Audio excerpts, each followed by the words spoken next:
So, welcome back to Jules Chats, the podcast where I like to talk about trails, life and laughs.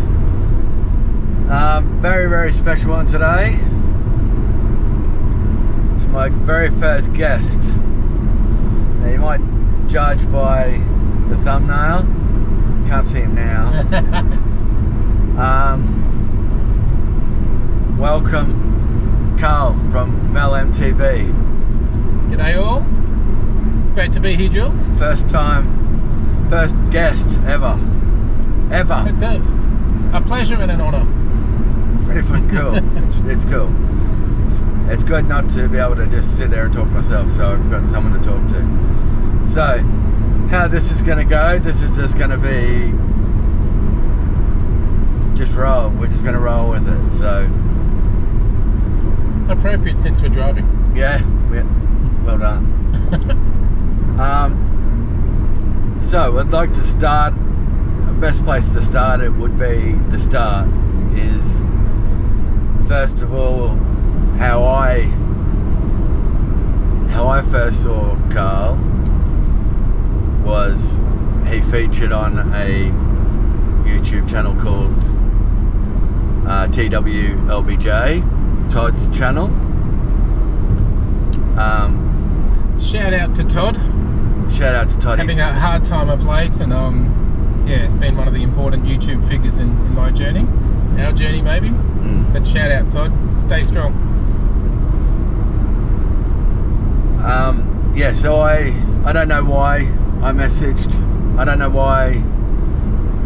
I can't actually remember the video. I can't actually remember where I saw him, but I obviously saw him in one of Todd's videos and thought, yeah, that's a cool guy. And then I got onto his channel and started watching a few of his videos, and then thought, this is something I could get into.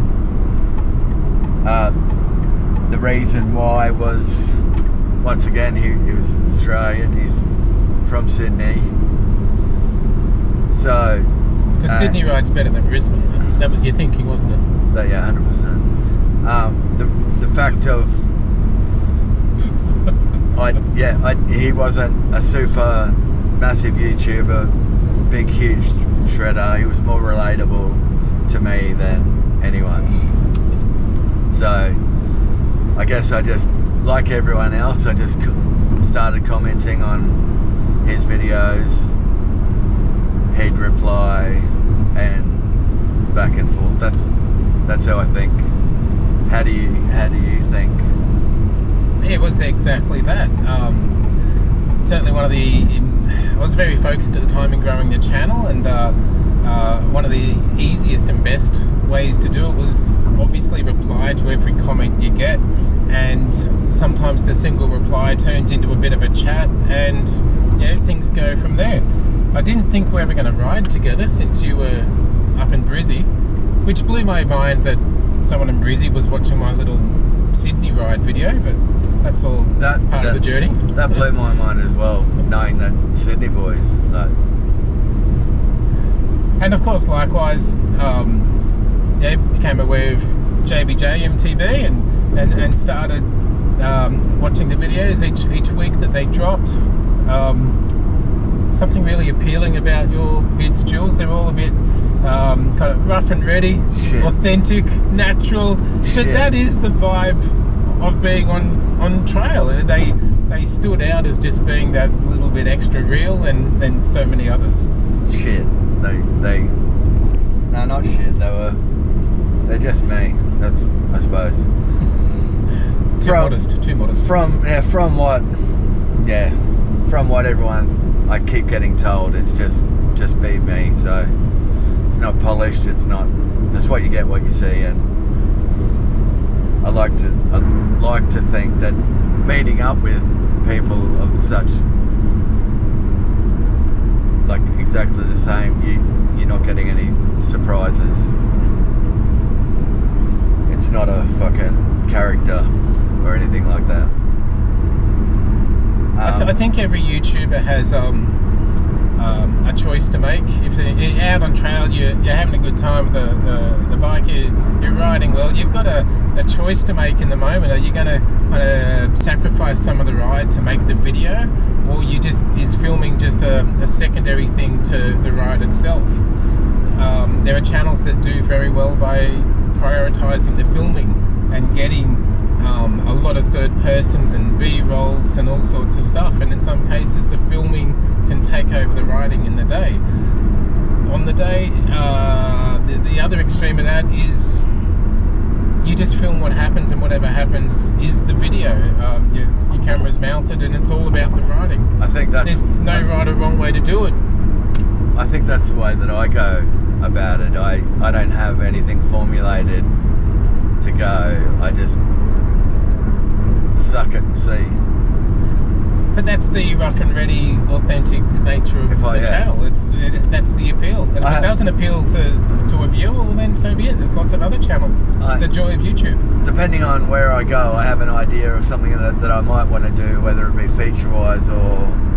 But yeah, I take it as it comes. So, but what I mean by I don't need to be this persona on YouTube, and then like this fucking at you in your face, full animated, Steve Irwin-esque, crikey, rah rah rah, and then you meet me in real life and you go, fucking hell, Jules is nothing like he's on film. So, and I was very conscious of that from the start. I'm like, if you're gonna get, oi, a shit driver, you're gonna get what you see on camera is what you're going to get with me in real life, and I didn't want to act because I can't keep that. You can't keep that up.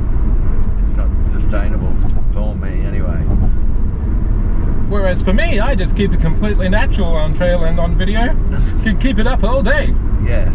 No. Here on 99 FM, Mal MTB. I don't think anyone can do it. So it's, but you see, some people are like I'd imagine that would be a lot quieter in person and a lot reserved, but they have to bring out the personality and bring out, which obviously brings success. But I haven't met any YouTubers that aren't authentic. But every YouTuber I've met is who they are in real life is what you see on screen, and maybe that's a self-selecting thing in that I gravitate towards the channels that do come across as authentic, and you can tell. But I think it's just too hard to keep it up. Your stress and energy is going into the ride sometimes, and conquering your fears and getting a feature done. It's too much to also be an alternate personality for a camera. What sort of channels do you watch?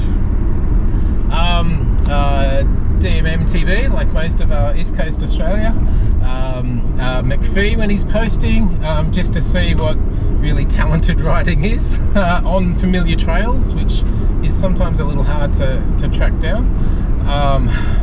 JBJ, of course. Bikes and Likes when he's posting. Huck Your MTB just to see what real production can be. Shan MTB for the background of what it can take to capture things and get them on camera, get them into frame properly. I've learned a lot from Shan in that regard, and how to work with the light, not against it. Thank you, buddy. Who else? Sound turns out it's not just all about riding. No, it's all aspects of mountain biking. Well, there's so many aspects to riding that I think most. If I look at the catalogue of channels that I do watch, they each tend to focus on a different aspect of it. Even to Seth, American channel. What's his channel's name? Burn Peak. Like it's more about products and the goofy bikes and stuff, which is all part of it. A couple of guys for whom it's about weight loss and fitness.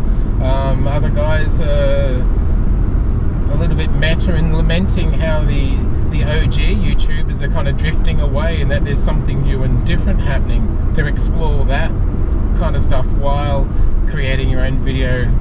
Like, there's lots of interesting angles to take. I'm not one, and probably McPhee is maybe the exception, I'm not one simply to watch here's me riding down a trail, especially if it's not a local trail. I find that there's better channels out there, more interesting channels out there than just here's me rolling down a hill. What if still on YouTube then, what outside of mountain biking, do you watch anything outside of mountain biking on YouTube? Probably only about 30% of my YouTube diet is mountain biking. A lot of American politics, that is just the car crash you can't look away from. Lots of cinema type stuff, classic movies and what makes them a classic. There's the life story of actors and directors and what it takes to make a movie, which in a way is just YouTube, but on a more massive scale. See, that's one thing I didn't know about you. Well, there you go. I love a good list. Top 5 sci-fi movies of 1987, better than Star Trek, that sort of crap. And I'm not immune to kind of Friday fails and best of the internet today sort of slop. Yeah. Okay. I watch probably 90% of my TV viewing is YouTube these days. Yeah, I can't commit to a movie all too often. The 2 hours commitment is too much, but I can watch 4 hours of 20-minute videos. Dude, yeah, I started watching TJ Hunt, which is a car automotive one in San Diego in America, and you go into his playlist and he's got a whole fucking series of 17 videos of doing the one car, or he's got 4 hour 26 of the whole lot compressed into one. Yeah. And I've watched all the fucking big 3 hour ones. It's so good because it hasn't got the ads, it hasn't got the breaks in it, and hasn't got I can happily sit down. I haven't sat down for 3.5 hours straight and watched it from start to finish, but I can go through a couple of days, couple of lunchtimes, just go, oh yeah. Is that to learn how to do it, or you just find just watching it just kind of cathartic and relaxing? I just watch it. I just like. So it's not for the education of it so much. It should be, but it's not. It doesn't have to be anything. Yeah. It's yeah. I love work. I could watch people doing it all day. Yeah, that's weird. Yes, you are. Yeah. Okay, so how long have you been riding? I can't remember. With maybe a 12-month exception when I was about 22, 23, I can't remember a time I didn't own a bike. And whether that's just the tricycle when you're, I don't know, 5 or whatever it is, and doing every trick you can imagine with the tricycle. The one with the little the kid's seat at the back of the driver's seat, so you kind of sit in the back and stretch yourself out, or stand on the back thing and stick your legs out funny angles. And yeah, like from then on, always had a bike. My first kind of real bike I had to save up for, and I wasn't great at saving. I couldn't imagine saving up the hundreds of dollars, yes, only hundreds, for a bike at the time. So when I got to $30 or $40, I went and bought handlebars. When I got to another $20, I went and bought a wheel. Then I went back and bought the tire, and I ended up gradually with a bike that had to be put together. I ended up with a second-hand dragster bike frame, BMX bars and wheels, and it was a real bits of bike. I loved it. It got me all around the neighbourhood, got me doing jumps. I was unco at jumps even then, always have been.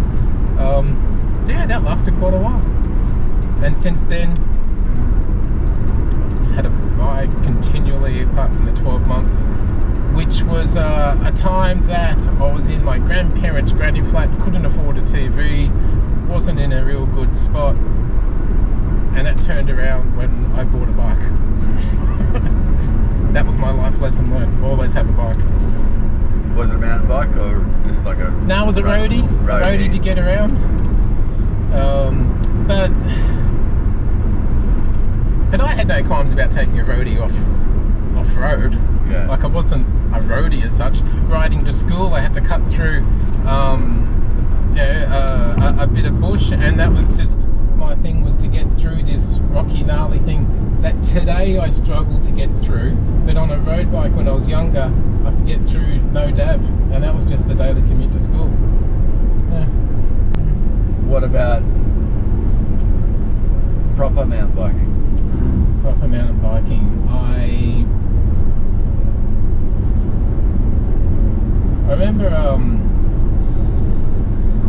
seeing in a news agency, Australian Mountain Bike magazine or something, and just the cover of it jumped out at me from the shelf. It hadn't really occurred to me, and I hadn't seen it, that BMXs had got bigger and were made to go on just rough and rugged bush trails, back in the day, just walking trails, and that just kind of blew my mind. It was a couple of months later, I had a second-hand mountain bike. It was a hardtail. It had 30mm travel at the front, and I thought it was the best thing ever, and away I went. Menai, Loftus, Menai before Mill Creek, sort of trails, and yeah, learnt my chops with it, and I've probably upgraded the bike every year for another 5 years from there, incrementally upgraded. Yeah, I remember when I was still at home, so I was probably 15 or 16, and it was just, I had a BMX, and then one Christmas we got mountain bikes. They were, I remember it was Dad must have had a good year. I think from memory Dad did have a good year in a new job or some shit. And my brother and I got mountain bikes, but he got a smaller one. Like, he's fucking taller than me. He's my older brother. He got the smaller one of the two, and I got this fucking huge thing that it should have been the other way around, but I rode his, and his felt Gumby to ride, but mine felt alright, but it was just too fucking big for me. But the novelty of it was the changing the gears and pedaling uphill, because I got the shits with pedaling my BMX or pushing my BMX uphill, so that was the only, oh okay, I can just ride up this hill. I didn't have any concept of front chain ring, back chain ring, and it was all about, oh shit, this is a 21 speed and you're a dick swinger because you had more, someone had 18 and you had 21 and all that sort of garbage. But it was all about, for me, it was all about putting it in granny gear, which is fucking shit. Putting it in granny gear and pedaling up the steepest hill, your legs just going, but you still made it. So that was wasn't even off-road, it was just commuting to friends' houses, but I could pedal uphill. Gifted a climbing superpower. Gearing. The gearing was what. Yeah, but I never once I didn't even know about mountain bike trails. I didn't know you could ride the fucking things off-road. I didn't know anything. So yeah, and in hindsight, it's amazing that wasn't known. Like, it was big enough to have a magazine, and yet I didn't see anyone riding mountain bikes. I didn't know anyone who owned a mountain bike. It was just figured out that there was this mountain bike door. I opened it, and suddenly, I do know 3 people that ride bikes, just no one had friggin' mentioned it. Yeah. And I was just sold. I love getting bush. I was a scout when younger and stuff, and just being out amongst it's always fun. And to blend bikes and the bush, I couldn't had mates that I think, when I'd come back, when I went over to UK, when I come back, they'd got into it and they'd bought $1,500 hardtails, and I'm like, fuck, what's going on here? And they'd all much done it while I was gone overseas, so I'm like, okay, yeah, it wasn't, I still didn't do it, but yeah, I don't know why I didn't, because it was always just Daisy. Apparently there was Daisy in here. It wasn't until I got my stolen bike, as I've mentioned, that I even knew that anything existed. And then going to Gap Creek, once I'd written enough at Daisy, then I went to Mount Keith to Gap Creek and realised, fucking hell, there's better shit than Daisy. That hasn't changed, does it? There's no matter where you ride, no matter how many places you go, there's always that place that's going to be better. Yeah. Part of the magic of the sport. And also, just quietly, we've got these fluffy things on our chests. Carl's kindly supplied them because to get better sound, so I don't get used to it. I'll get some eventually, but I just haven't got any yet. I have a major video project in the works for which a few interviews were required, and these were just almost a mark of respect to the people partaking in or sharing an interview with me. So yeah, that's why they came about. Okay, cool. Stay tuned for that video. Looking forward to releasing it. Where's your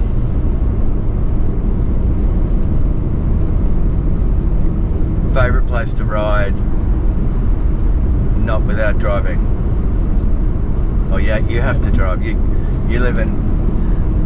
Okay, so from my house, I have a local park that is quite political in how anti-bikes they are. So I won't mention the name of the park at all. Those that its nickname will be Rolled Oats, and those that know. Otherwise, Loftus is within pedal distance. And when I was fit and a bit nuts, then I used to be within pedal distance as well, but I think those days are gone. Yeah. Saying that, like Mount Cotton is still 10-minute drive for me. Daisy Hill would be a 15-minute drive for me. Bayview's a 4-minute pedal now, so there. Yeah. I suppose a variant to your question is I quite regularly jump on the train and sort of get somewhere and then just pedal home. So a train to Waterfall or Heathcote, and then pedaling back from there kind of extends the range without a car. Yeah. Okay, now with a car, within my maximum driving would be say an hour. 2 hours I could get to Toowoomba and Ballina. So you've got a 2 hour. Look, there are parts of Sydney that are not within an hour for me, depending on traffic. Yeah. I live it's close to an hour and a half to get to Narooma. Really. Obviously Sydney, if you don't know. My favourite day trip. Can I extend it that far? Do You it want that it within far. the hour? No, do it. Day trip's fine. Okay. I've done a Mogo day trip, and Mogo is just my favourite place to ride, full stop. The only thing that will come close, and I've only comparing with one day there, would be Derby. I've spent a day in Derby. It was fantastic. Anyone that's been there would say the same. Compared to Mogo, Mogo's just got the funnest, bestest trails ever, I think. But Derby, in amongst that prehistoric rainforest, is just a special place to ride. The trails are fantastic, but the location is somehow even better. What can you? No complaints about Derby. Yeah. Oh, that's on my list. I want to get there just to say I've been there. Should be on every mountain biker's list, to be honest. World class. as is Mogo. But I also want to see Medina but yeah, that's all. There's bound to be trails there that we could ride. It's not all fucking sand, hardline sand. Look, I was at Derby for Medina. It's meant to be steep, but you can do steep. We just do it slower. Yeah. Exactly. Yeah. You're asking about it within an hour of home, though. Well, keep it in Sydney, because Kembla is my pick. It could be by familiarity. It's not by a breadth and variety of trails, but what's there I really enjoy. And I can kind of lap the same trails every couple of weeks for quite a while to come. Yeah, Kembla, love it. Yet to fully clear Magic Carpet, so it hangs out there as one of those trails on the list. Okay. What do you think is the most revolutionary mountain bike invention? The dropper post. Because I think I've resisted rear suspension for quite a while. I was the last of my group to have a hardtail, and I was still beating everyone down the hill, and that's what I thought it was about. And I said openly and regularly, when you beat me to the bottom, I'll get a Julie bike. But then I watched a mate just billy goated up a technical climb because the rear suspension enabled him to keep traction. I bought a Julie bike within a fortnight of that event. But that up and down mobility, it only really happens with the dropper post. It only happens easily with the dropper post. E-bikes wouldn't be as fun if you didn't have a dropper post, because you're getting from the climb to the descent back to the climb so quickly that it'd be a pain in the ass if you had to get off and quick release the seat down every bloody time. Yeah, dropper post. I reckon the dropper post as well. That was a game changer. Yeah. But I think there's a real skill in making it down technical stuff with the bottom of your shorts caught on the back of your seat. You can't quite shift your weight or anything, and still making it down unscathed. I think that's a lost skill. I think it's a fucking scary skill. Oh, well, yeah, I never said it wasn't scary. What? Okay, we're putting this week aside. Okay. We're going at the end of this. It's been such a good week. At the end of this, we're gonna have a wrap up. So, yeah. This week, not including this week. Prior to this week, as I mentioned in one of my earlier, Carl had a little off. It was just a little crash. Was it little? It was a little crash. Big consequence, little crash.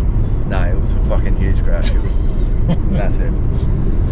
Like I said, it makes you want the live version or the GoPro version? Because the GoPro version said it was a really little crash. It makes mine look like dog shit. Mine is not even caught on film. Problem number one. All crashes are shit. But this is why it's good. I wanted to get Carl on, because he's come out of that like gnarly crash. I'll put the clip in. This is a podcast, so sorry for listeners, but I'll just quickly put the clip in.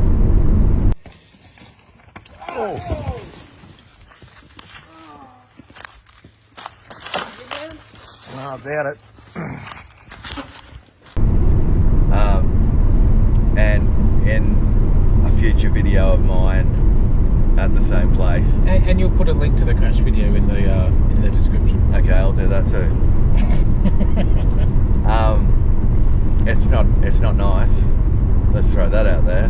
But it's not bloody or gory. They're not. Yeah, no. I just catapulted myself, down a 2 meter turned out to be like a 2 metre drop and landed on my noggin. Nothing too bad.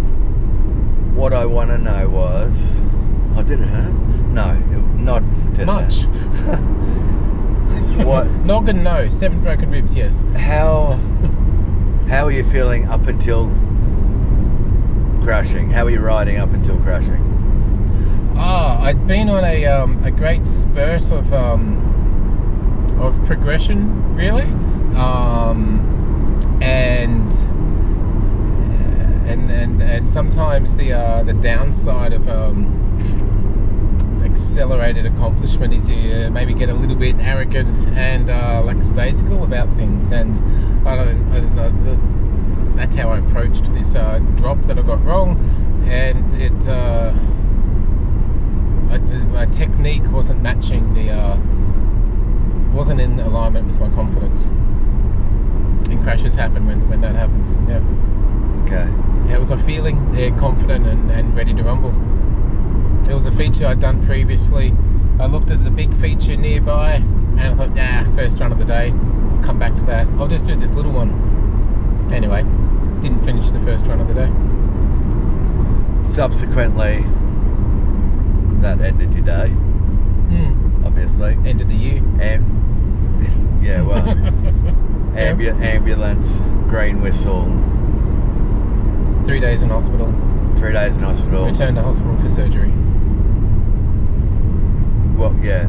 So, broken collarbone, but it was that broken it needed surgically. So I broke shoulder in 2 places, the collarbone and another little bone off the side somewhere that's got a cable pulling it back up and into place. Certain things are good to block out. And 7 broken ribs as well. Okay, fuck. The ribs were the really sore part. Yeah. So only because I wanted to breathe. Can be beneficial in day-to-day life. I'm told it's good. Breathing, yeah. So with regards to recovery,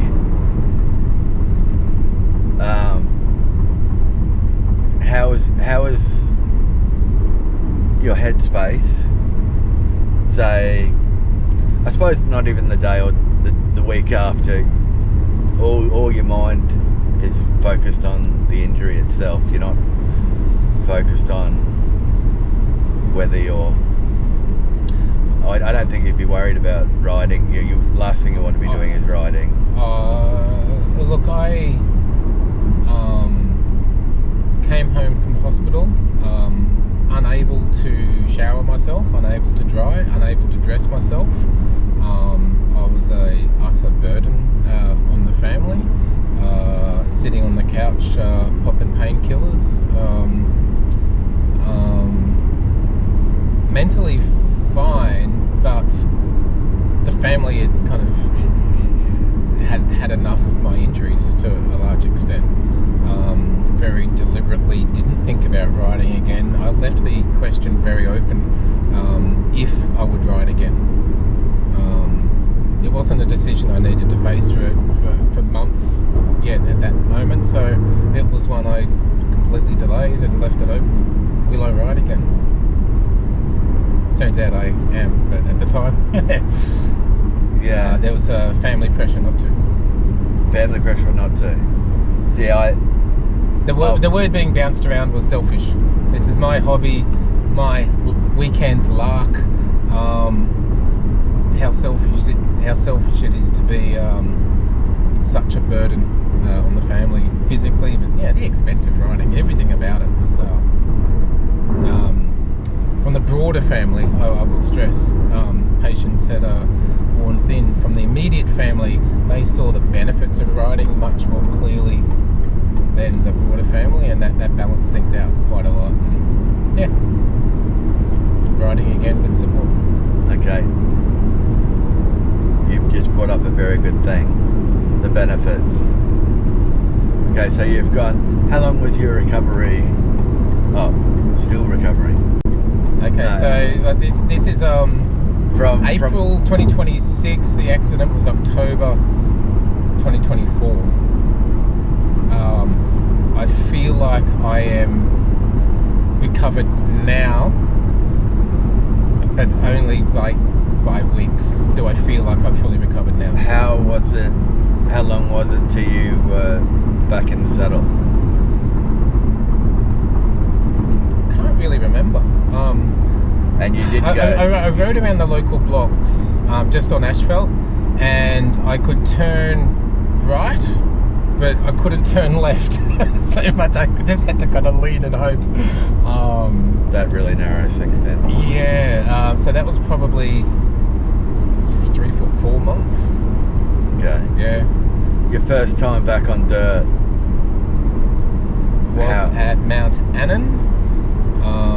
And I went with several friends, Charles, who Mal MTB viewers will know, Ryan from Bikes and Likes was there, another couple of mates, Dimitri and Luke, and just took it really, really easy. Were you shitting yourself? No, I was excited to get back onto dirt, because in a way that decision of will I ride again had kind of been answered. It was a very open question. The complete lack of fitness kind of overpowered any real stresses of accidents. Were you riding more calculated, or? Oh, look, Mount Annan is a green cross-country loop. There's a couple of jumps and small drops in it. I wasn't doing any of that. Okay. I was rolling along dirt. Yeah, that's where it started. And I went back to Mount Annan, I think 2 or 3 times before I dared venture anywhere else. That in itself is... Yeah, it's awesome. Like, you hit a rock and the bars shake a bit. That twinged. Like, I didn't know physically what the shoulder was capable of doing. Yeah. Never mind the mental game. I know they're completely intertwined, but first I had to figure out where the physical limits were. Okay. Now, go back to your first drop. When you were starting to trust your shoulder. Yep.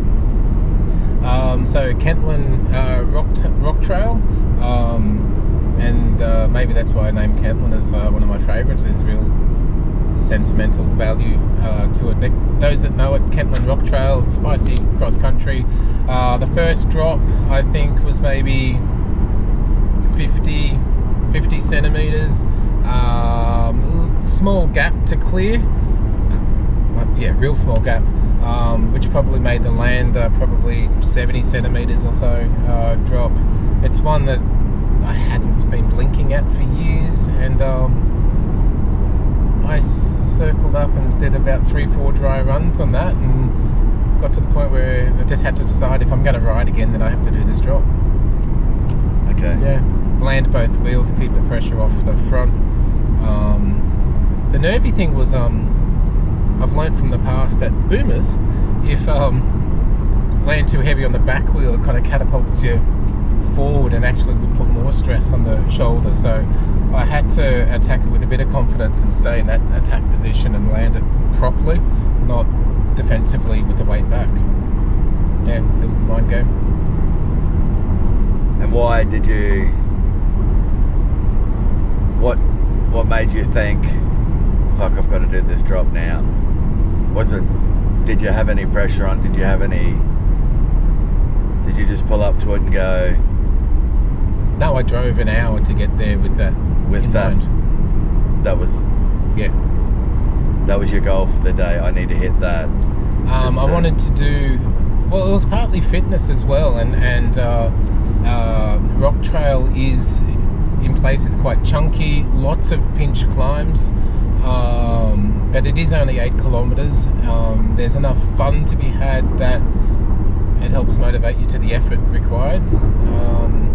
And that became my recovery loop. I went back at least half a dozen times for developing mental strength, developing physical strength, tackling features along the way. So that first drop, to do that, to get comfortable with that, well then there's a bigger drop to do, and then there's a rock shoot to do, and then you just gradually build up and up. But I found it very easy just to stick to the one trail and just be really familiar with that trail, build my confidence on repeated features, and not just sessioning the one thing and then sort of calling that done, but coming back week after week after week and building that confidence. Okay. Once again, we're not talking about this week we just had. What scares you the most?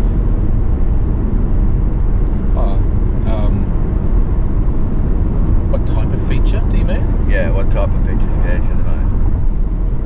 I've lost a lot of confidence in drops, understandably.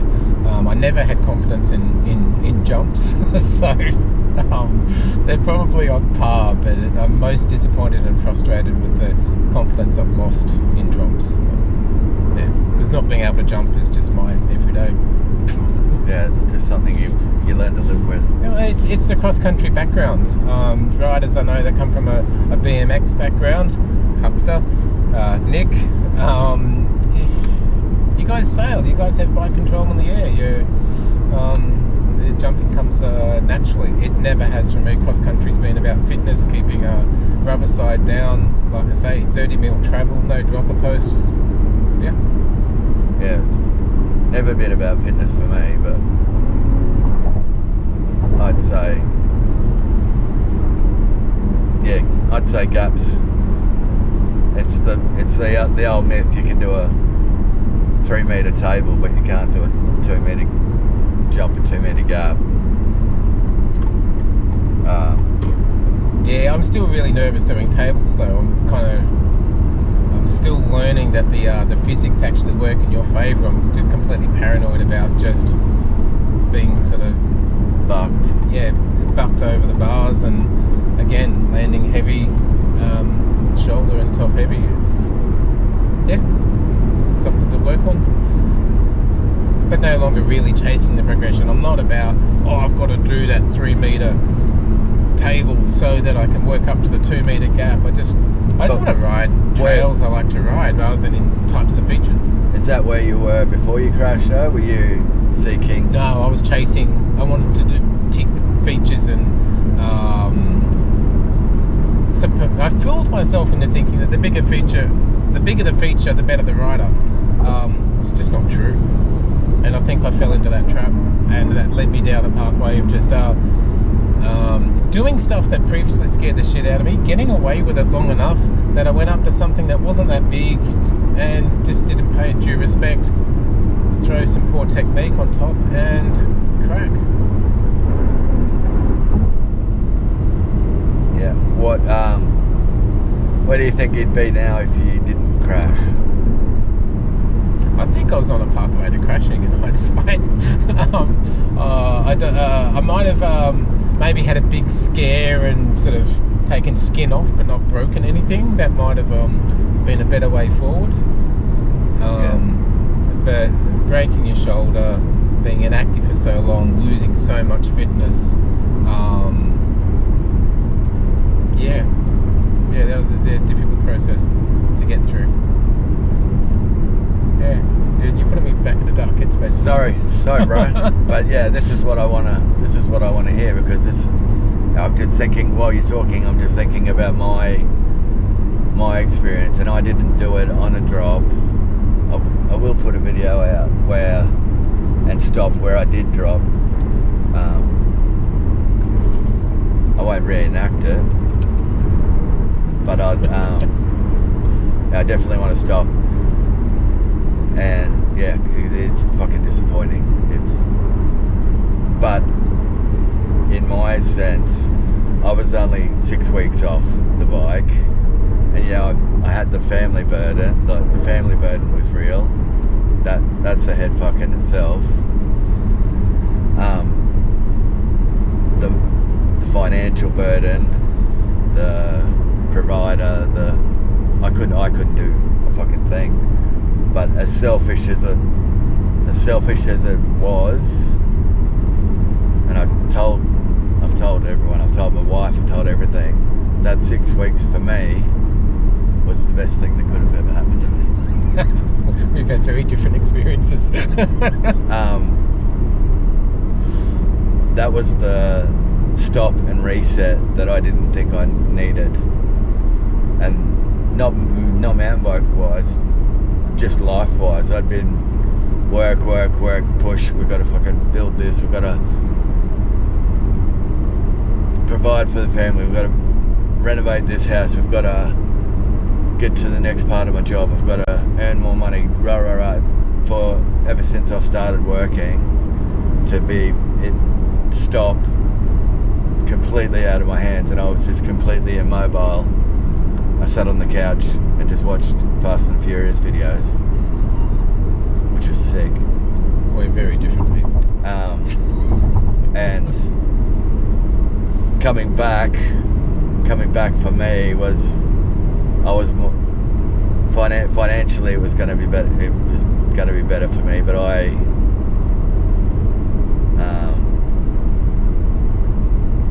didn't.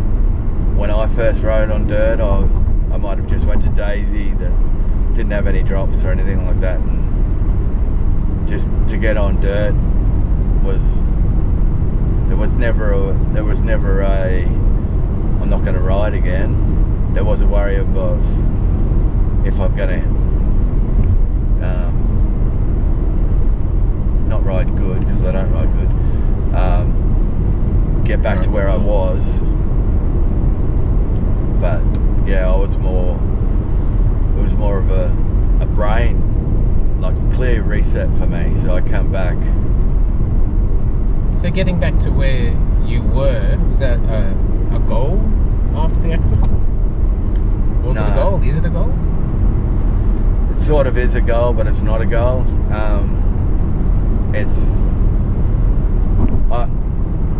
Now where I am now, I've got no interest in doing the stuff that I've done. I could just be built, like I'm currently in my wanker word alert journey of finding my way back. So I'm not at to where I was, but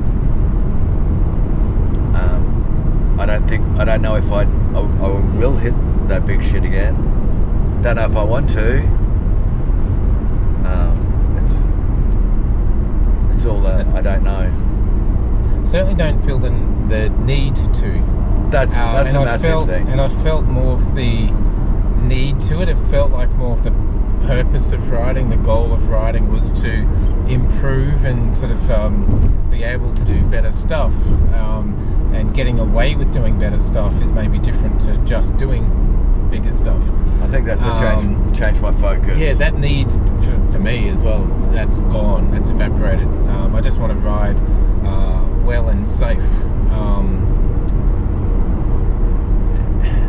And it strikes me now is that it's the same maxim of smooth is fast, fast is smooth. Safe is fun, and fun builds confidence, and confidence builds speed. So kind of getting back to, I'm beginning to achieve the same goals, but with a completely different journey to get there. And you got to say, insert wanker word. Oh no, I think that's just assumed, maybe. And there could be, in my journey and where I'm going, I might just fucking turn up and go, all right, let's dance, and then get back into the big shit as it is. You know what I mean? I might just automatically progress there, but I suppose I'm not pushing it, and I'm letting it happen. Another wanker word, organically. I was very pleased recently to do a couple of things, and not just to have done them, but I was so pleased to have the mental confidence, the mental strength to attack it with the proper technique and not be nervous, to do it comfortably rather than push myself into it. I I did it because I believed I was capable rather than just wanting to get it done. Slight shift of focus there, serving me well. Okay, now we're going to fast forward 18 months since-ish, yeah? Yep. Now you're riding. Okay. No, now you're riding. Okay, well, bad. Depends entirely on who you want to compare yourself completely perspective. Comparison is the thief of joy. You say that, and it's very true. So, that's why I wanted to get you on here, because I knew you had a story to tell, and I knew it's in no way similar to mine, but mine was far less, fucking, what's the word? Impact. Traumatic impact, all that sort of gear. So, but still, nevertheless, an injury. We've got a common thing. I just didn't get operated on. I was lucky enough to not operate, and I didn't break ribs. I did find out in the hospital, when I was in the hospital, that I had broken ribs previously, but they were already mended. So whether you want to think that's pretty gangster, because I do. I broke my rib and I didn't. Just staple them together and get back on the bike. Hadn't even known I broke them. Fucking, I'm built different. Yeah, I don't know. That was weird as shit. But yeah, so I was lucky enough not to get surgery, and it was just time. But like I said, my 6 weeks to your fucking 12 months to 12 to 15 months. It was close to 6 months off the bike, I'm thinking through, because I had at least 2 months before I returned to work, and I'm a desk jockey. Yeah. I struggled to move the mouse around for long periods of time because that was too much.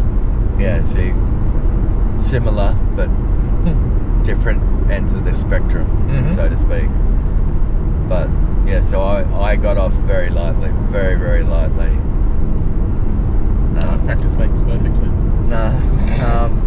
I nailed it. I pretty much aced it, so I'd rather not do it. Okay, so I just want to ask you a few questions. I'm going to have in the future I'm going to have some quick shot questions, like spitfire questions, but I'm just going to start it. If you could ride one trail for the rest of your life, one trail only. One trail or one trail network? One trail.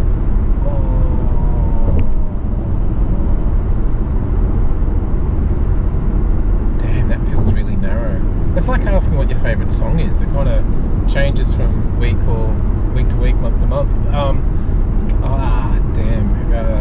Rock Trail, Kembla. Okay. That answers my next question. Steep or flow?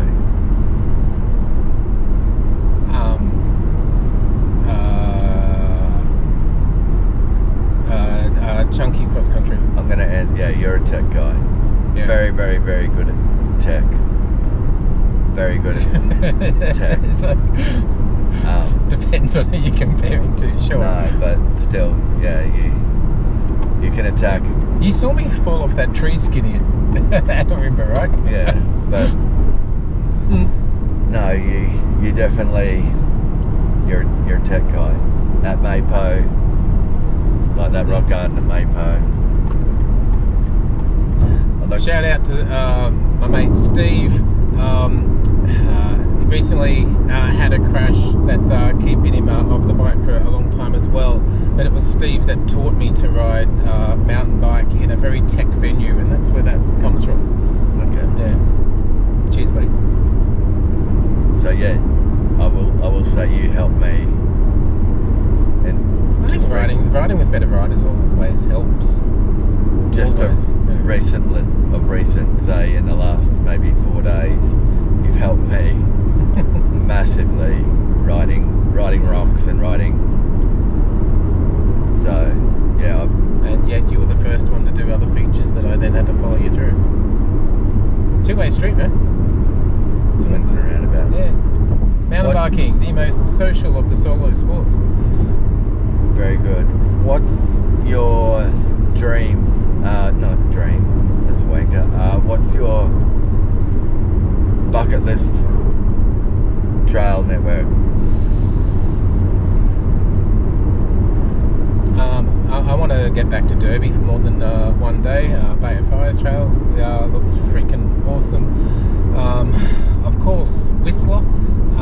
But I'm actually getting, especially since the injury, getting comfortable with the fact that I'm never going to get there and bring the confidence and skill to ride it adequately. So maybe Whistler's not a great venue for me. But I'd love to ride some of Squamish for sure. The trail is to some extent as good as who you share it with, so yeah. Whistler, I can see myself riding trails like Crank It Up, not A-Line, and I'd love to hit the. I'd like to see A-Line just because of course, it's fucking yeah. A-Line. In the same way that I'd like to see the pyramids or Grand Canyon, I'd like to see A-Line. Yeah, I think to me, seeing A-Line, I'm far more interested in seeing A-Line than the pyramids. Yeah. So I'd definitely like to see, and I'd like to say I rode Whistler. That'd be fucking sick. Yeah, just to say I've kind of ridden it, tick that box. Yeah. Would be awesome. Chairlift. Moab is maybe the other, slightly less predictable location, but rock slabs, tech, wide open spaces. That looks awesome to me. Bentonville? Oh, of course. How good? Bentonville. Straight out your motel door onto a bloody machine-built trail just to get to the milk bar. Come on. How good? A whole like suburb, like a yes. Completely. Thank you, Waltons. Completely built around fucking mountain biking, intertwined. Yes, another town that is prospering wildly from mountain bikes. Yeah, no, that'd be sick to see as well, and go and ride, obviously. Look, I watched the back in the day the BKXC's now closed channel, but he did the 50-state shred, and whilst not every trail that he rode was an awesome trail, it certainly opens your eyes as to just how many awesome trails there are, and not in known locations or areas you'd expect to find great trails, but there's great trails everywhere. And just riding as many as possible is, if there's a mountain bike goal, I think that's it. Yeah. New Zealand? New Zealand looks awesome. Right. What can I say? I've had half a day there on a rented bike, and by myself. It was slightly scary. But yeah, of course. Yeah. Of course. Yeah, Bulla, Mystic, New Zealand. Just looking at some of the trails on the World Cup circuit. There's great trails everywhere. UK, Wales, Duffy Bike Park. Bring it on. Yeah, bring it on. It's all too fucking wet over there. Actually, I can't bring myself to be too picky. Like, just get me on a decent trail with a good crew. Like, the day doesn't get better. And what is there anything you don't like about mountain biking? I was about to say injuries as a really obvious answer, but with a second to think about it, I think without the risk of injuries, mountain biking just wouldn't be what it is. What's the point of a feature if there's no risk? So maybe injuries are one of the best things about mountain biking. I'll change my mind on that another day. But I think the worst part about it is the expense. It's prohibitive in many ways for many people to get the reliable, lightweight, good performing gear. Yeah. Maintenance, upkeep, All of the expense. I'd agree with that. 100%. Yeah. Okay, so that's going to be a little insight. Carl, this isn't Carl's first and last time. We'll bring him back. We've been on each other's channel before. We'll bring him back. But now I just wanted to do a final segment, and this could go on for quite some time as well. The reason why Carl is sitting here, the reason why Carl is sitting in my car seat now, which is him living in Sydney and I live in Brisbane. We've had for a year planning since I first thought of it. Since I first thought of it, I wanted to come down and see New South Wales trails. Rhymes. You're a poet. So my number one contact, I've got a few contacts down there, turns out, but my number one contact who I speak to on a more regular basis was this gentleman. So I reached out and said, listen, I'm going to come down for a week. I've got 5 days. I'm driving down Monday. I'm driving home Friday. And it was a bit of a dick move, but I said, you sort out the itinerary. Well, that's fair. I think trails. I think it's, yeah. I was hoping for your expertise in that department. Well, I knew it was the right thing to leave it to me when you said, I want to see the best that Sydney has to offer, and I don't want to miss Mogo. So, dude, you know Mogo's not Sydney. Yeah.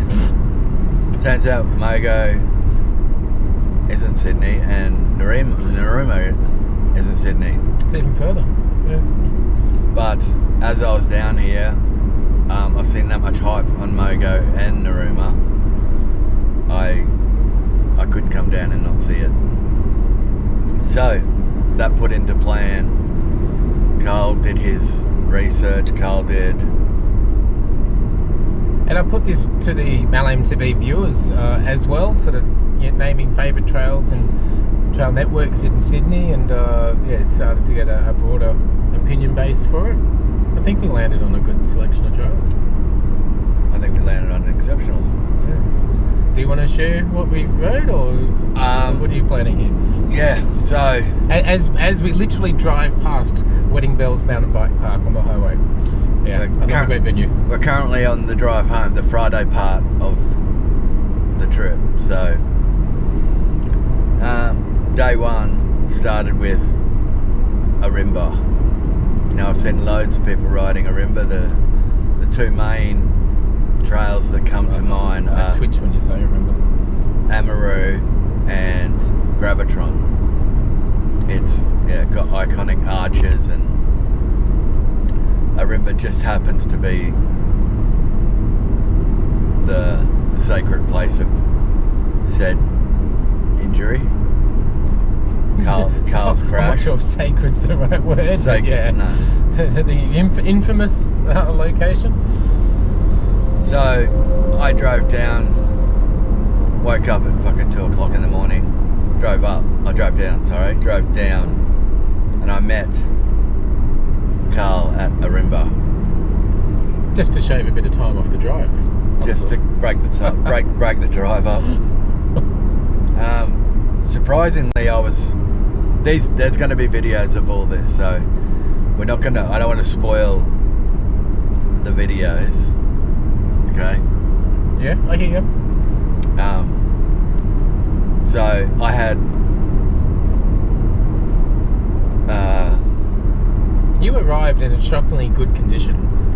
A 10-hour drive. Jumped out of the car and you're like, "Let's go." Yeah.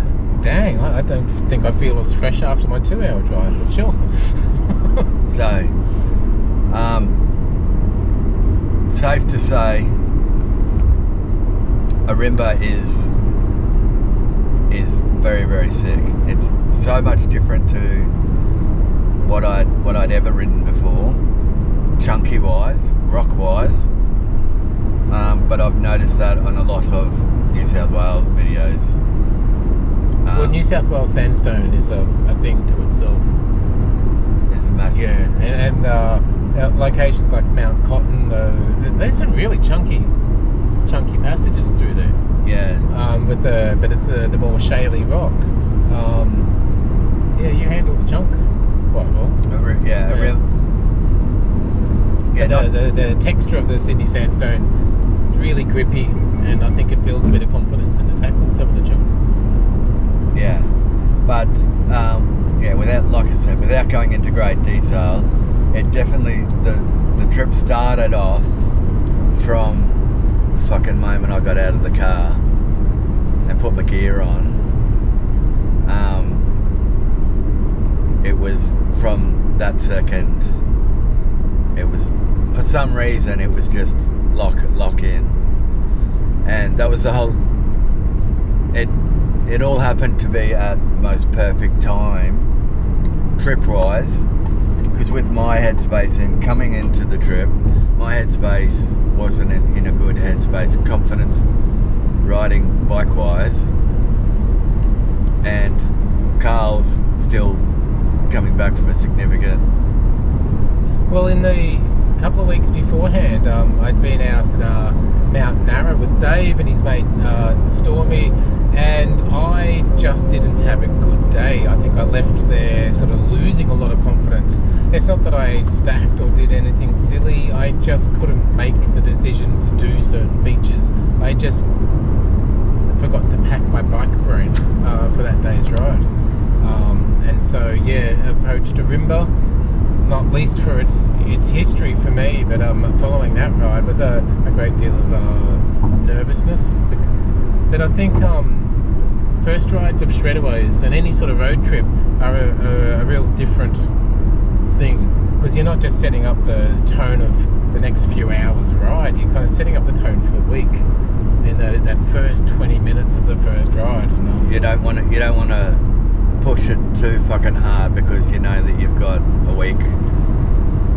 There's also that risk of, and you don't want to be too safe and cautious either, because that can set a tone. And then you're also not wasting a trip, because you're still riding and you're still catching up, but you want to make the most of it. So I was hoping it was going to be, I was going to build some. I certainly didn't come down here seeking progression. I just came down here purely just for a spectator side of it. I wanted to see in real life what I see on YouTube, and I think, like I said, the first 20 minutes of the video, the first 20 minutes of riding, certainly. But yeah, it was good. Look, I think we've in the odd times that we've ridden together, which different states makes it a little bit hard, but Duck Creek, Boomers, we bounce off each other really well on trail. There's a quiet encouragement without being pushy or anything like that has worked really well. And yes, at Ourimbah, I think that particularly paid dividends. I think so, and it certainly set, without even knowing it, set us up really, really well, which...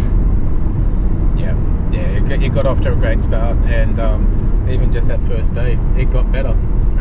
Got off to a great start, and then it even got off, even the end of the ride after, it would.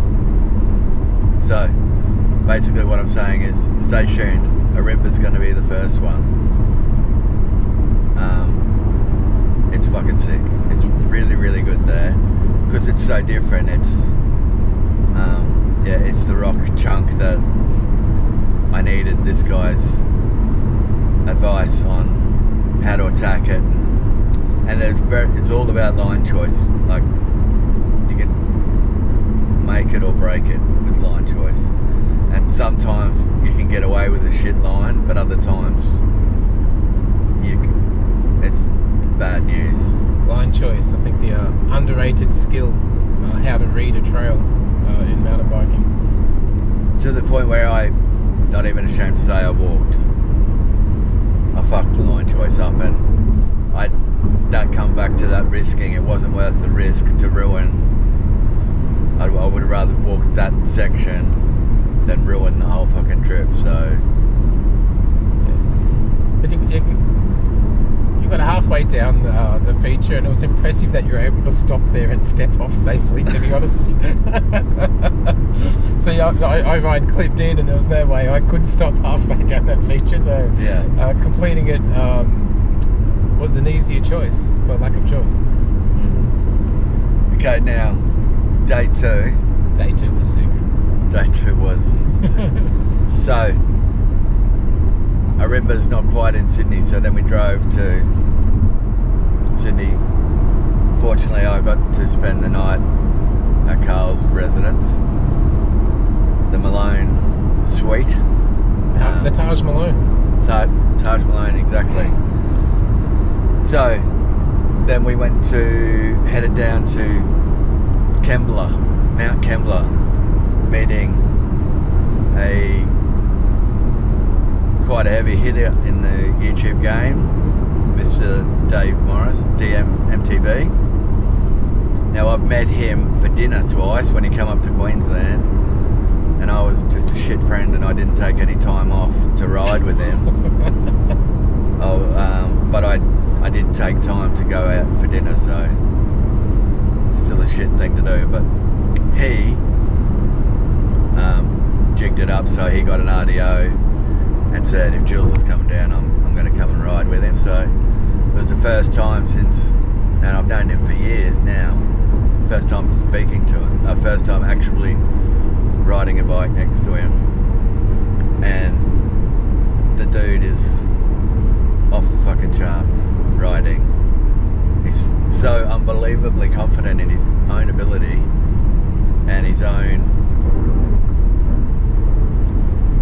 speed gauging, his line choice.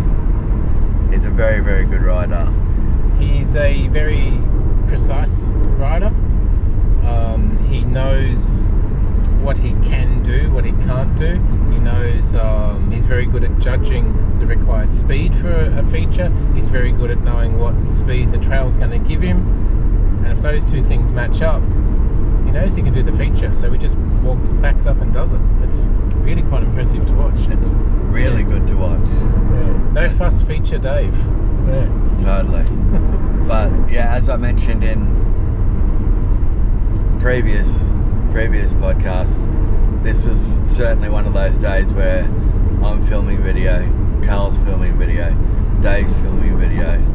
So it was all a combination of setting cameras up and getting best angles and taking the time we had one stage fucking 5 cameras pointing at us and on our chins and getting all different angles. And what do you get when you put 3 YouTubers on a trail? Half the trail's ridden. Yeah. Exactly. It's a lot of, it's a lot of time, but we had the time. Yeah. Because it was a weekday, we had all fucking day. And Kembla, it was a bit wet. It had just rained previously the night before. So it was a bit, it wasn't like Ourimbah, it was different dirt, but it was a bit quagmire, it was a bit slushy in places and a bit unpredictable, coming around some bends and you'd just find a greasy patch. Dropping in the first trail, which was just a blue flow trail with I think I can. Yeah, dropping into that, after I finished that I went, yeah, I'm no good here. This is not going to be a good day for me, because I didn't feel fucking confident in the surface. None of us did though. But yeah, so it was just a matter of time. But the sun eventually did dry that trail out, and then I went back and rode that at the end of the day, and it was the trail speed, the trail control, the trail knowledge is obviously chalk and cheese. So yeah, we were at Kembla and we did Vortex, the blue trail over the other side, and then we went and did the black trails, which were do drop in and mad if you don't. Do drop in and you'd be mad not to. Mad not to? I thought it was mad about you. One of those. Yeah, you're mad.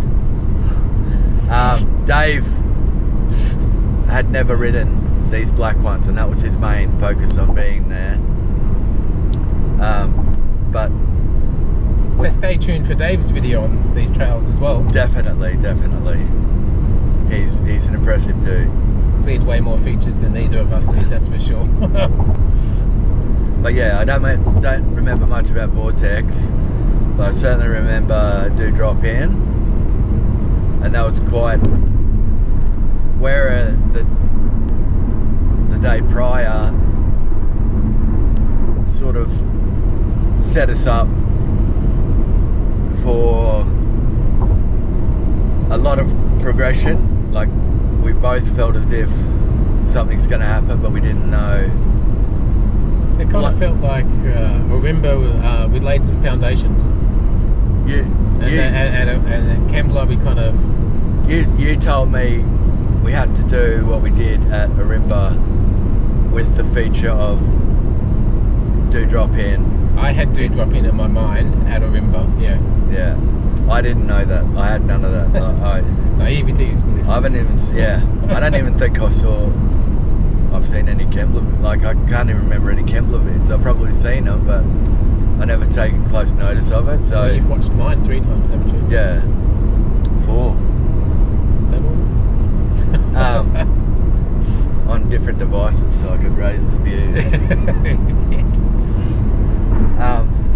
Yeah, so I had no expectations, which was also, I think, good in my favour. Because I didn't know what to expect. You had no growing nerves through the day, knowing that the particular feature was coming up. That exactly. Set yourself a task of maybe doing if I'm feeling good. Yeah, but then pulling up to a feature and going, get fucked, or yeah, I'm not doing that, or I was very comfortable, very, very comfortable saying no.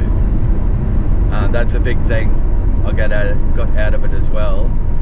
I didn't feel the need that it wasn't certainly wasn't a case of I'm going to fuck my holiday or like my ride trip. It was a case of I'm not at that stage yet, but I could be at that stage. I think you were very comfortable saying no until I said yes. Okay. At Do Drop. Yeah, Do Drop was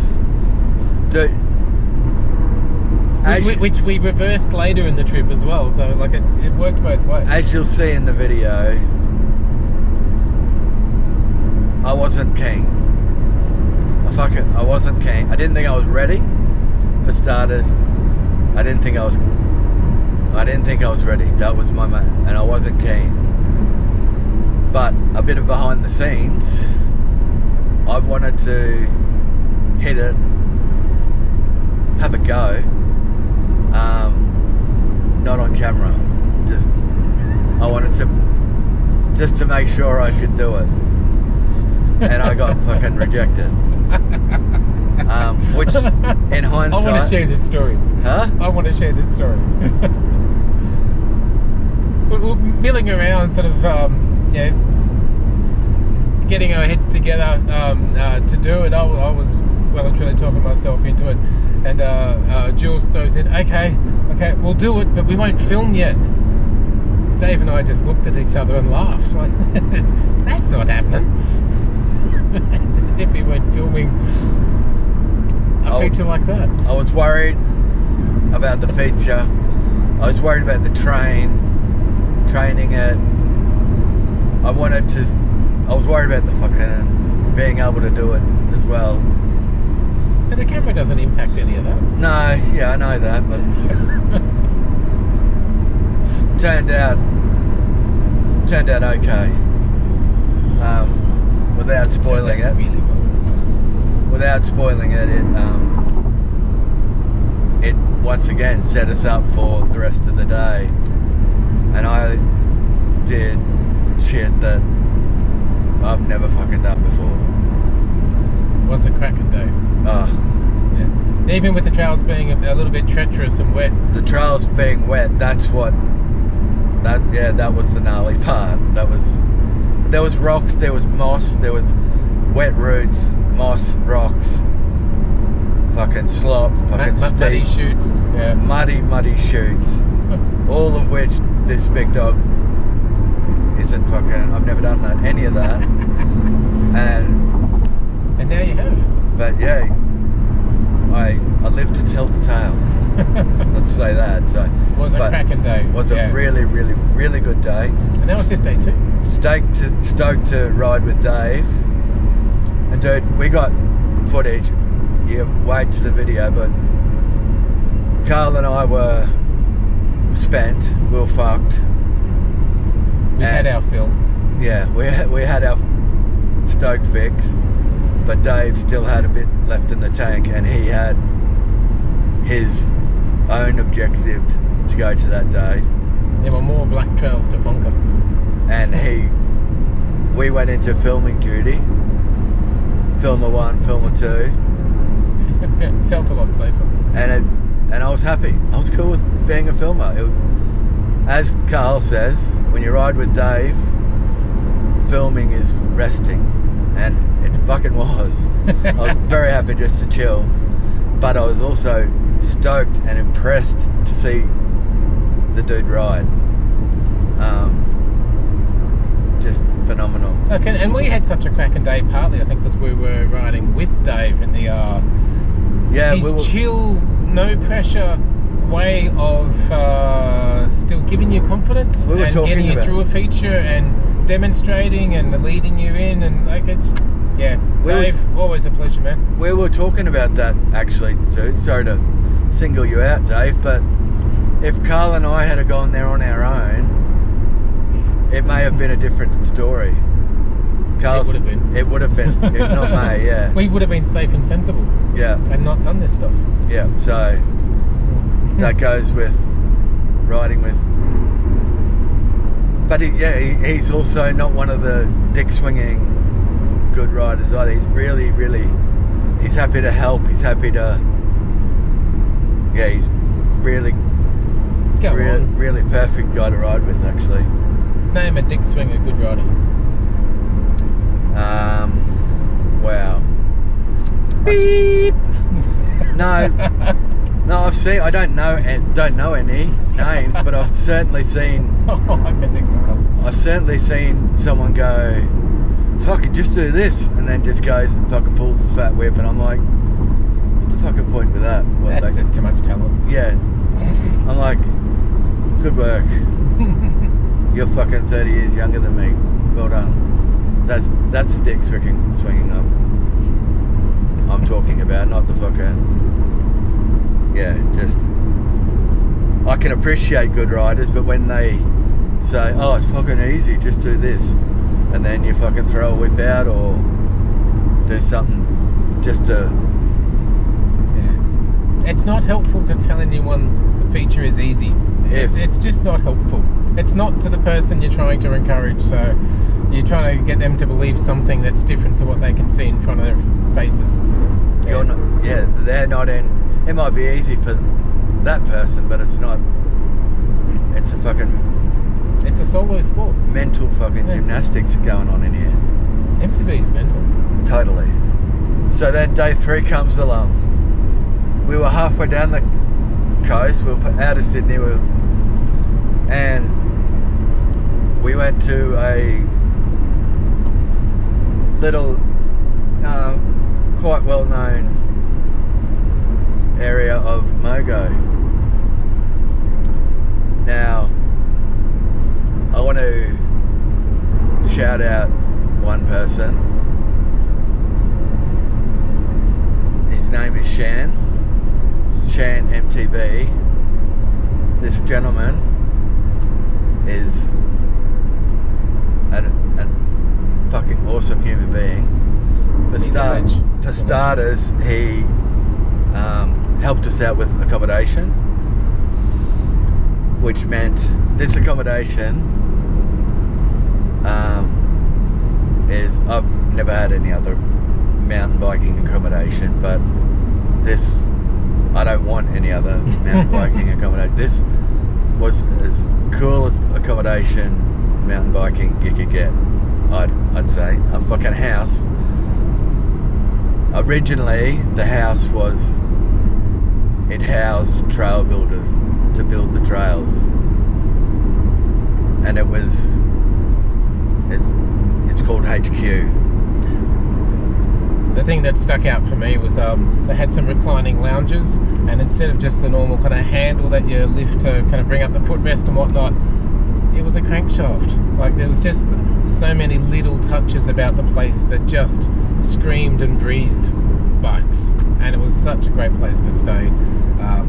On trail, pretty much. On several of the Mogo trail maps, it's actually got a pinpointed and labelled on the map itself, trail entry from the yard, bike washing facilities, just the actual yard, the inside the front yard of the joint. Yeah, has an entrance to Mogo trails. Yeah, not the normal minibar. The minibar was inflated gas cylinders and gloves and protein bars and spare tubes and just everything you might have forgotten or needed. And yeah, that was the minibar. Like I say, it just screamed and breathed bikes and good riding. Absolute pleasure to stay at.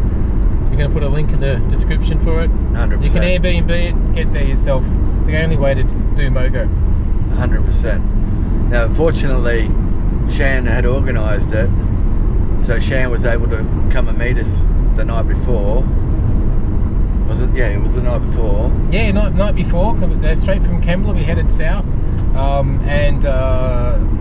so we were at Mogo the night before riding, which meant we were able to get a good early start before. Because we're on the fucking trails, basically. Yeah. We lived up there. A pre-breakfast start, got out there and got some stuff done. And Shan came down and joined us because we were allowed to get out there so early. So he was also awesome as well with regards to trail knowledge, trail. And not just navigating, but knowing about the trails, the history of the place, and the hows and whys of them being built and named the way they were. Just really added a depth to the Mogo experience. The stories. Just a pleasure to share it. The stories he told was it's unreal. So that added to it, which also meant that we could have a session in the morning, come home, be absolutely fucking rooted, and come home and go out for an afternoon session. And twilight riding, anything better? You back home, beers and dinner, and it's a full day. And we managed to get Shan out for a little bit of both. So, and he was able to not impact his day. Yeah. Well, which when you're staying on trail, everything's that bit easier. Yeah. So. And look, as I've said before, Mogo is just one of my all-time favourite venues. In comments, I want to catch up on this. In comments, let us know if you've heard the concept of describing a trail as per the body language. Yeah. I've never heard of a trail described as, the body language of this one is agile, or the body language of this one is, aggressive stance. Rather than describing it in terms of colour or chunk or flow or whatever, I actually found that a really intuitive, more usefully descriptive term for a trail. It worked a treat. Yeah. As soon as you say agile, I'm like, okay, I know what's coming. Yeah. An example being half bake, for those familiar with the trails. Just moving the bike around a lot. Yeah. Unreal, absolutely unreal set of trails. It didn't come without its high. It definitely had highs and some lows. And Not always rubber side down, eh? Yeah, well, yeah, that to put it blindly, to put it, yeah, like that. Not very cryptic, but yeah, also mechanically. We won't say where or how. Mechanically, Or who even. Mechanically, things didn't go 100% to plan, but you'll just have to tune into Carl's. He's going to document it more than I do. Yeah. That section. Videos are coming. Okay, so then that brings us to day 4. Mind you, I've never ridden 3 days, 4 sessions in a row in my life. These fucking legs aren't made for, well, they're not made, but they were fucking copping it. They did well. My ass is hurting because I didn't have any chamois, and I decided against it, which is not a... What's this guy doing? Yeah, what is this guy doing? So yeah, then we headed further south because you can't go to Mogo without going to Narooma because it's only an hour and a half further. Oh, not even. No, like closer to 50 minutes. So yeah, too close not to do. But the only reason not to do Narooma is that there's probably still so much left of Mogo that you're yet to ride. Yeah. We didn't scratch the surface of Mogo. We scratched. We say that we did a bit, but we left a lot on the table. There's a lot of progression. It's not just you can go there and send to the moon. It's got your greens, which are fucking brilliant greens. Brilliant greens. Well, you get to unveil your favourite green trail ever. Yeah. 100%. And then it's got black, which is just fucking black, triple black, whatever you want to call it. Yeah. Big fuck that from this dog. Oh, it's hectic. So yeah, going to Narooma, well, the stoke and the hype was high. I might have been energy levels and fatigue might have been setting in, but I was still pumped. But the stoke carried you. Yeah, I'm still pumped. I was still pumped to go there. So.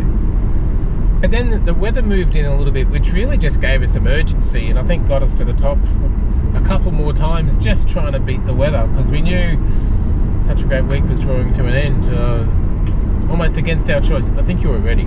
Yeah. But I wanted another run or two. The weather made the decision for us, and ultimately. But it made us rush up and gave us no wiggle room. The final run, you had to get stuff done that you wanted done, and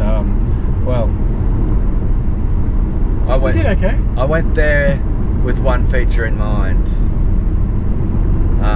and I just went there purely just to have a look at it.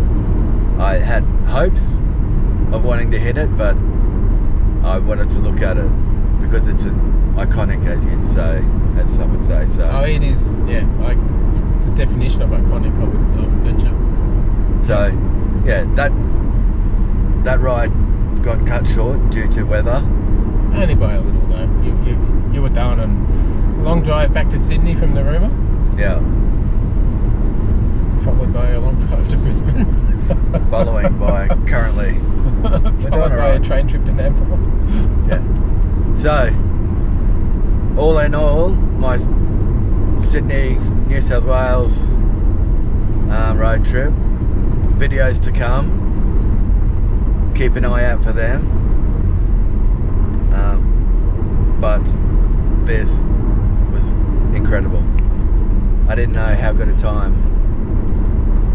I knew I was a little bit worried on how much bike time I'd had, because I'd had a few issues with my bike mechanics wise, and so I didn't get as much pre-riding as I would, just to get my eye in and shit like that. So I was a bit worried that I hadn't had enough bike time, but how good are e-bikes? E-bikes e-bikes made it possible. Smarter, not harder. Did see quite a lot of analogues though. Yeah. Passed a few. Passed a few. Yes. Passed- Only 2 requests for a tow rope. Yeah. Passed a few on the climbs, but they're not. That guy Extinct. at Kembla who Fucking just hell! charging up. He old guy, what, early 60s is my guess.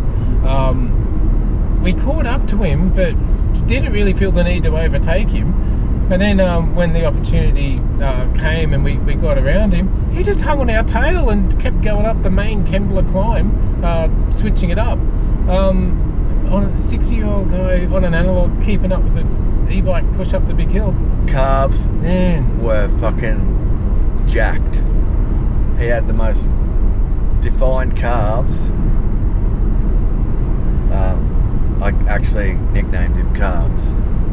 Oh, where's Calves? Oh, he's probably up there. yeah, he's about to lap us. Come on. Yeah, freak. That was good to see that. So yeah, round up, couldn't be happier with my first trip. Plus it was also the furthest I've ever driven. I've never driven on my own. Now obviously You sound like a hobbit leaving the Shire. I drove to Rocky. That was 8 hours. That was a good one, and I liked that was a good week as well. But yeah, this one was a good week. A lot of miles, a lot of trails. It has been a grand week. Miles and smiles. So that's going to bring this my first guest, Carl, and my Bloke on a Stoke week wrap up. First, I want to thank Carl for being my first guest. Pleasure, man. It's been fun. Want to shout out Shane from Huck MTB for coming out and meeting us for a beer. Dave, DM MTB, for coming out for a ride. Shan MTB for organising the accommodation, the banging coffee, the good laughs, and the itchy and scratchy piccolos. The Midnight Piccolos. Midnight piccolos. So, yeah, fantastic week, and we're going to get another guest in the seat soon. But thank you for all your positive comments. Keeps me motivated. Keeps me going to keep me doing it. Subscribe to the YouTube channel. Subscribe to everyone I've just mentioned. I'll put them all in the description. Yeah, do that. Along with the HQ and I hope you all have a good day. We're currently on the way home. We're nearly home, so this has been a good one. Until next time, Jules out.